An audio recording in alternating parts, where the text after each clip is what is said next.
Well, when I was studying for the priesthood, I attended St. Vincent's Seminary in Latrobe, PA, and it's a Benedictine school. The seminary and the college were run by Benedictine monks.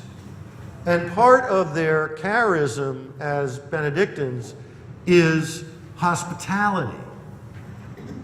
The rule says that they are to receive visitors as though they were receiving Christ himself.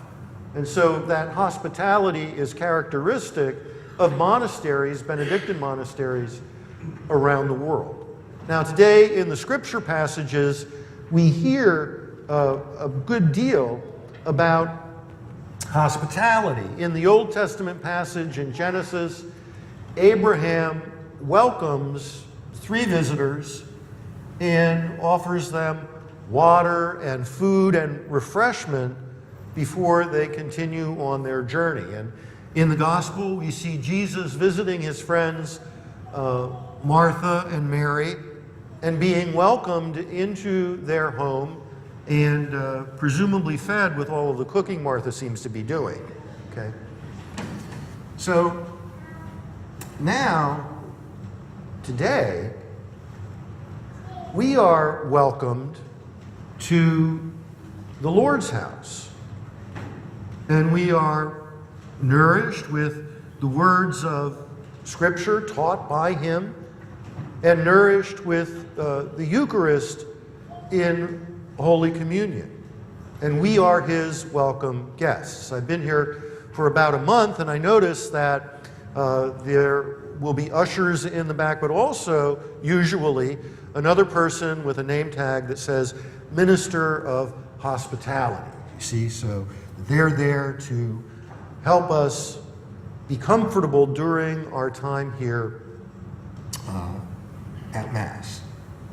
I think hospitality is really a biblical virtue that all of us can be encouraged to offer to those around us. Maybe you have some friends that you know who haven't been to church in a long time, or maybe are still searching for some spiritual aspect in their lives, and it might be appropriate to invite them to come with you to Mass, to experience the presence of the Lord as you have experienced it so many times in your life.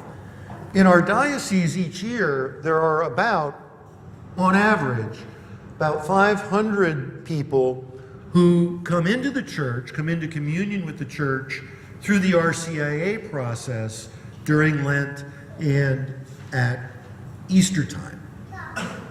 So Bishop Totilo once said that receiving the catechumens, that someone they knew loved them into the church.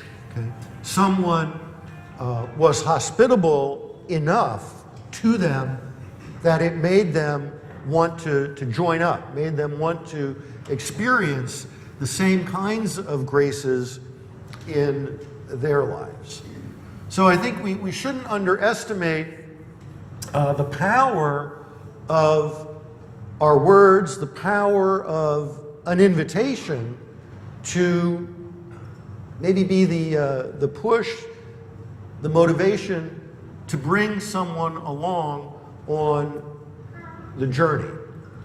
So as we think about the scripture readings and about hospitality, what can we do to welcome people? What can we do to invite people? Can we recognize the presence of the Lord in them?